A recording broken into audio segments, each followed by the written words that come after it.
আমি তীর্থ পরিক্রমায় গিয়ে জগন্নাথ পুরী ধামেও গিয়েছিলাম, কিন্তু আমি সবচেয়ে বড় ভুল করেছি। কি, আগে শুনুন। কি করেন? বলা হয়ে থাকে জগন্নাথ পুরীতে মৎস্য ভক্ষণ ও নিরামিষ খাদ্যের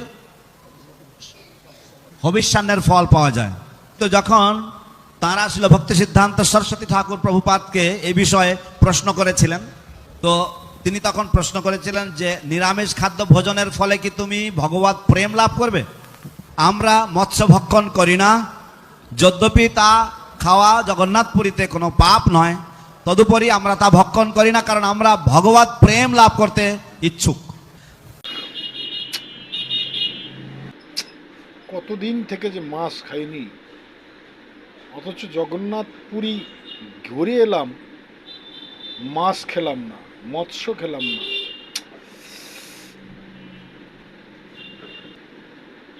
এটাই আমার সবচেয়ে বড় ভুল। কারণ এতদিন থেকে মাছ মাংস খাইনি, বাইরে খেলে আমার পাপ হতো, কিন্তু জগন্নাথ পুরীতে মাছ খেলে আমার কোনো পাপ হতো না। তাই জগন্নাথ পুরী গিয়ে ঘুরে এসেও, জগন্নাথ পুরীতে গিয়েও মাছ খেলাম না, আমার আফসোসের আর শেষ রইল না। আহ, কারণ সেখানে মাছ খেলে কোনো পাপ নাই।